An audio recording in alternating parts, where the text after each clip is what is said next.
یہ 271 مکمل ہو گئی جی. اب چلیے 272 کی طرف. لیس علیک ہداہم، یہ ہدایت دینا اللہ فرما رہا ہے آپ کے ذمے نہیں ہے. لیس علیکم ہداکم، فرمایا لیس علیک ہداہم، کسی کو ہدایت دینا یہ آپ کے ذمے، آپ کے بس میں ہوتا تو آپ کسی کو کافر رہنے ہی نہ دیتے. اللہ نے فرمایا کہ وَلَٰكِنَّ اللَّهَ يَهْدِي مَن يَشَاءُ، ہدایت جسے میں چاہوں گا اسے عطا فرماؤں گا. لہذا تم کیا کرو، توجہ کرنا جی. وَمَا تُنْفِقُونَ مِنْ خَيْرٍ، تم جو بھی خرچ کرو گے، من خیرن فلی انفسکم، وہ تمہارے اپنے لیے بہتر ہے. بولیے وہ تمہارے اپنے لیے.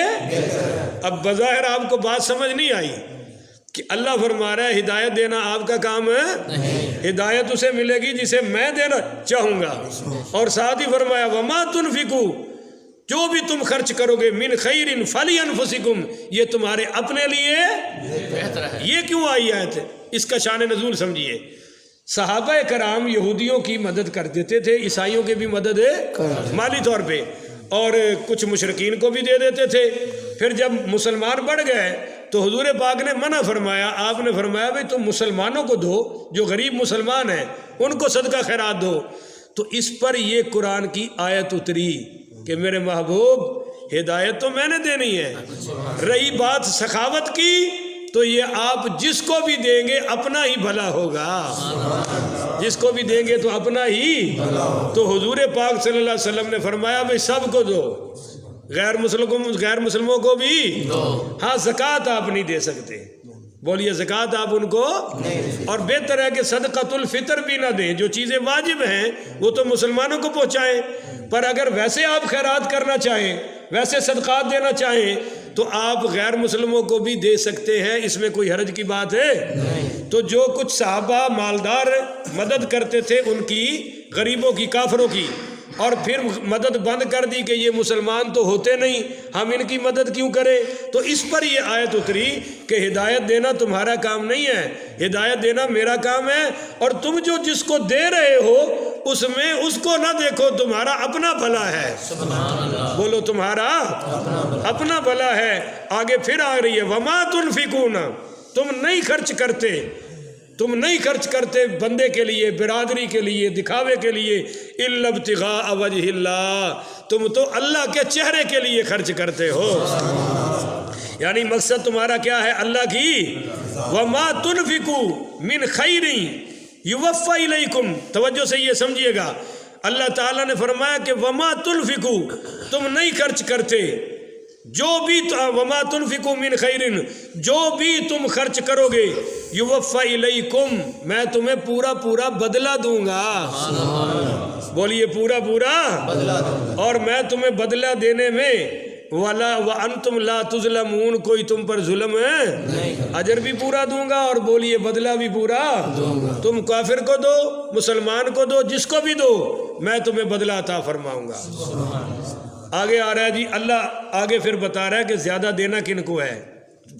عمومی طور پہ تو سب کو دینا ہے، بولیے عمومی طور پہ. ذرا خصوصی خیال کن کا رکھنا ہے؟ للفقراء الذین، ان فقیروں کو، کن کو؟ ان کو. کن کو؟ احصروا فی سبیل اللہ، جو اللہ تعالیٰ کے راستے میں گھرے ہوئے ہیں. بولیے جو روکے گئے ہیں، احصروا حصار، دائرے میں جو روکے گئے ہیں، فی سبیل اللہ، اللہ کے راستے میں.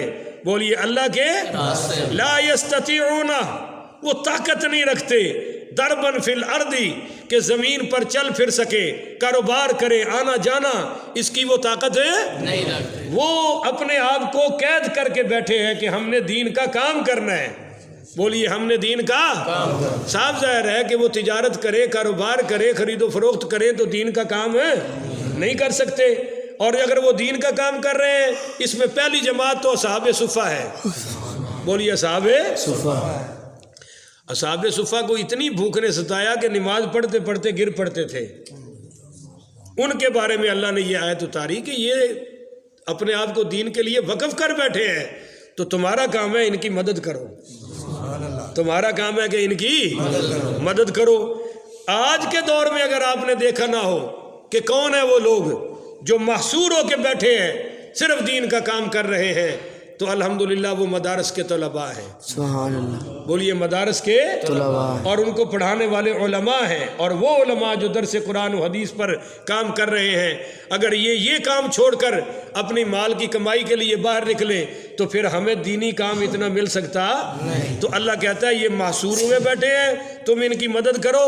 اور آگے فرمایا یحسبہم الجاہل اغنیاء، ان کے کپڑے، ان کی سواریاں، ان کا رہن سہن دیکھ کر یحسبہم الجاہل اغنیاء، کہ یہ جو جاہل اغنیاء ہے نا، مالدار جو ہوتے ہیں، یہ سمجھتے ہیں کہ بھائی یہ تو خود بڑے مالدار ہیں، یہ تو خود بڑے، کہ ان کا رہن سہن دیکھو بھائی، ان کا کھانا پینا دیکھو۔ اللہ کہتا ہے من التعففی، اصل میں وہ سوال نہیں کرتے۔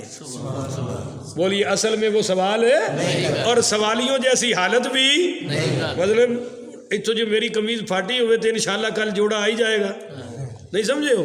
میں جو ہے چادر اتنے لکا کے اتنے ٹھٹری جاواں تو انشاءاللہ صبح چادر آئی جانی ہے، تو انہوں ترس آپ ہی آ جائے گا۔ پر قرآن کہتا ہے وہ ایسی ڈرامہ بازیاں من التعففی، وہ سوال کرتے ہی نہیں۔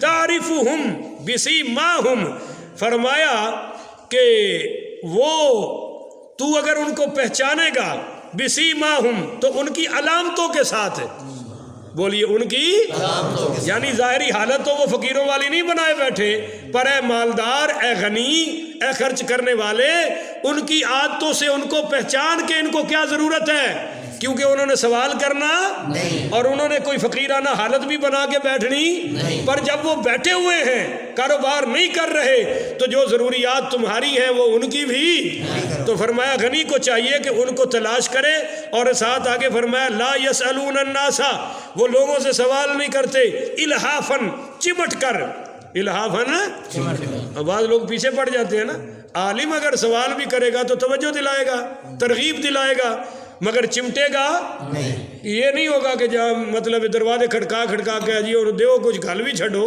ترغیب دلانا جائز ہے، وہ دلائے گا۔ لا یسألون الناس، وہ سوال نہیں کرتے الہافن، چمٹ کر، تو چونکہ وہ سوال نہیں کرتے اور فقیرانہ حالت بھی نہیں، تو اللہ کہتا ہے کہ غنی اس کو مالدار سمجھتا ہے جبکہ وہ مالدار نہیں ہوتے۔ وما تنفقوا من خیر، جو بھی تم ان پر مال خرچ کرو گے، فإن اللہ بہ علیم، اللہ تعالیٰ اس کو جانتا ہے۔ بولیے اللہ تعالیٰ اس کو جانتا ہے۔ اب جی آخری آیت آج کے درس کی، اور اس سارے درس کا نچوڑ، مغز، خلاصہ، مکھن، کمال دا، فرمایا الذین، وہ لوگ، ینفقون، جو خرچ کرتے ہیں، اموالہم، اپنے مال، باللیل، رات کو، کہو نا ذرا سبحان اللہ، والنہاری، دن کو۔ اچھا اب آپ کو پتہ ہے کہ رات چھپی ہوئی ہے اور دن، مگر پھر اللہ کہہ رہے ہیں سرن، جو خرچ کرتے ہیں چھپا کے، بولیے جو خرچ کرتے ہیں وعلانیتاً، جو خرچ کرتے ہیں علانیہ، جو خرچ کرتے ہیں علانیہ، چار ہو گیا جی۔ یہ آیت کب اتری؟ اصحاب صفہ کے لیے بہت ساری کھجوریں لے کر آئے حضرت عبد الرحمن ابن عوف، اور تقریباً ایک وسق کھجوریں حضرت مولا علی پاک نے بھیجی، وہ 6 من اور 30 کلو بنتی ہیں، جو حضرت علی نے بھیجی، حضرت عبد الرحمن نے رات کو بھیجی، اور حضرت علی پاک نے دن کو بھیجی۔ اللہ تعالیٰ نے تعریف کر دی۔ اور ایک دوسری روایت ہے، وہ بھی مولا علی پاک پڑھی ہے رضی اللہ تعالیٰ عنہ کے بارے میں ہے کہ آپ کے پاس 4 درہم تھے۔ بولیے جی کتنے؟ 4 درہم۔ اور گھر میں بھی بڑی ضرورت تھی، بچے بھی تھے، بیوی بھی تھی، سب، اور آپ کو پتہ ہے کہ بچے بھی ماشاءاللہ سب سے اعلیٰ، اور عالیہ محترمہ بھی سب سے اعلیٰ، سیدہ طیبہ طاہرہ زاکیہ مزکیہ سیدہ فاطمہ سلام اللہ علیہا۔ تو آپ نے 1 درہم دن کو خرچ کیا، مولا علی نے 1 درہم رات کو خرچ کیا، اور 1 درہم چھپا کے خرچ کیا، اور 1 درہم سب کے سامنے اعلانیہ خرچ کیا۔ اس پر یہ آیت نازل ہوئی۔ اور ایک روایت میں آتا ہے کہ وہ جو مقابلہ لگایا تھا حضرت عمر نے حضرت ابو بکر سے کہ حضور نے چندہ مانگا ہے تو میں آج ابو بکر سے آگے نکل جاؤں گا، کیونکہ کوئی نیکی ہے ہی نہیں کہ ابو بکر سے ہم آگے نکل سکے ہو، آج نکلوں گا۔ مال کہتے ہیں میرے پاس بہت سارا تھا، میں کافی لے کے بھی آیا۔ پوچھا حضور نے کتنا لے کے آئے ہو اور گھر والوں کے لیے کیا چھوڑ کے آئے ہو؟ میں نے کہا جی آدھا لے آیا ہوں، آدھا اندر مقابلہ تھا میرے ابو بکر سے، اور حضور نے سوال ہی بدل دیا۔ تو کہتے ہیں پھر ابو بکر بھی لے آئے، اور ان کا سارا بھی میرے آدھے سے کم تھا، ان کا سارا بھی میرے آدھے سے ان دنوں میرے پاس بڑا مال تھا۔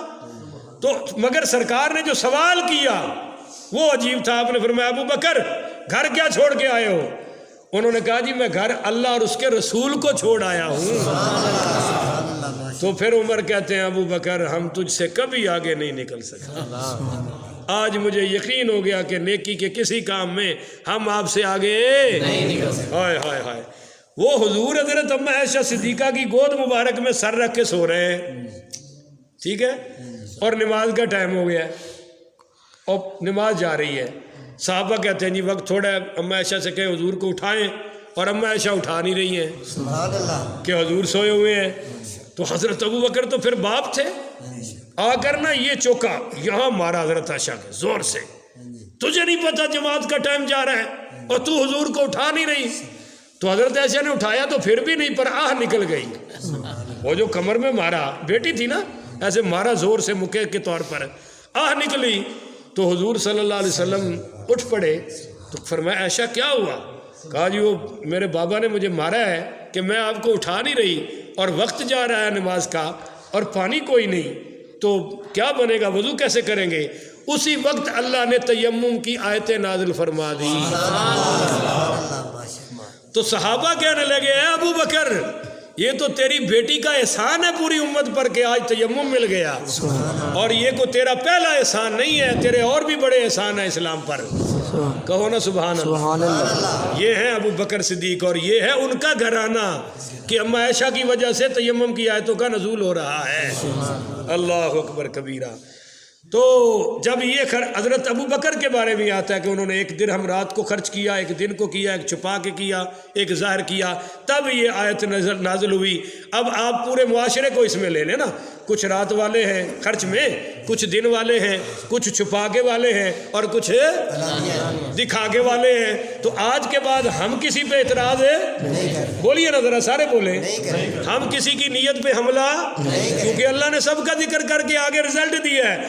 الذین، وہ لوگ، ينفقون، جو خرچ کرتے ہیں، اموالہم، اپنے مالوں کو، باللیلی، رات کو، والنہاری، دن کو، سرن، چھپا کر، وعلانیتاً، اعلانیہ طور پر، فَلَهُمْ أَجْرُهُمْ عِنْدَ رَبِّهِمْ، ان کا اجر ان کے رب کے پاس ہے۔ وَلَا خَوْفٌ عَلَيْهِمْ، ان پر کوئی خوف نہیں ہوگا۔ خوف کہتے ہیں آنے والے وقت کا، خوف کہتے ہیں آنے والے اب کیا ہوگا، اب کیا ہوگا، کل کیا ہوگا، اس کو خوف کہتے ہیں۔ اللہ کہتا ہے سخیو تگڑے ہو جاؤ، فلا خوف علیہم، تم پر کوئی بری موت کا خوف نہیں ہے، کلمے کی موت عطا کروں۔ یہ انڈرسٹوڈ ہے مضمون، اس کے اندر ہے۔ کوئی عذاب قبر کا خوف نہیں ہے تم پر، کوئی قیامت کی سختی نہیں ہوگی، عرش کے سائے تھلے کھڑا کروں گا۔ ولا ہم یحزنون، گزرے ہوئے واقعات پہ غم ہوتا ہے، کاش میں ایسا نہ کرتا، کاش میں ایسا نہ کرتا۔ اللہ کہتا ہے سخیو میں تمہارے ماضی پر مغفرت کا قلم پھیر دوں گا، سبحان اللہ، لہذا تمہارا حال سخاوت نے درست کر دیا، ماضی میں نے معاف کر دیا، مستقبل میں نے کہہ دیا ہے کہ تم پر کوئی خوف ہے نہیں ہو۔ تو بھائی اس سے جو سب سے بڑا آج کے درس کا نتیجہ ہے کہ آج کے بعد کوئی قربانی کا جانور 15 لاکھ میں لے، کروڑ میں لے، ہم کسی پہ طنز، ہم کسی پہ شک، وہ دیکھو جی ریاکاری کر رہے ہیں، دیکھو جی دکھلاوا کر رہے ہیں، تو کر رہے ہیں نا، قرآن نے بھی تو کہہ دیا کر، قرآن نے کہہ دیا نہیں کہہ دیا؟ بھائی بولو تو صحیح نا، دن نہار دن بھی آ گیا، علانیہ بھی آ گیا نا۔ اچھا کوئی کم کر رہا ہے تو اس پر بھی اعتراض کی ضرورت ہے؟ کوئی بہت کم کر رہا ہے اور ہم کہیں جی دیکھو کتنا بڑا مالدار ہے، کیا لے کے آیا؟ بھائی چھوڑ دو اس بات کو، اس کا لے کے آنا اللہ کے لیے ہے، اب یہ جانے اللہ جانے۔ اچھا ایک آخری بات اور ایک بہت بڑا آپ کا مسئلہ، بعض لوگوں کو یہ بڑی فکر ہوتی ہے جی یہ مستحق نہیں ہے، یہ مستحق مطلب یہ لت شت ٹوٹی کوئی نہیں. اگر محلے میں کوئی بیوہ عورت ہے وہ اچھے کپڑے پہن لے, میک اپ شیک اپ کر لے, تو کسی کے کریکٹر کی وجہ سے سخاوت نہیں ہوتی کہ شریف کو دو اور کوئی اگر لوز کریکٹر ہے تو اس کو نہ دو. یہ بھی بات نہیں ہے. کسی کی ٹانگ ٹوٹی ہو تو مستحق ہے, ویسے نہیں ہے. جب اللہ نے کہہ دیا کہ کافروں کو بھی دینا جائز ہے, بولیے کافروں کو بھی دینا جائز ہے, جو کلمہ نہ پڑھے ان کو بھی دینا جائز ہے, تو یار یہ چلو کلمہ تو پڑھ رہے ہیں نا, یہ کلمہ تو پڑھے.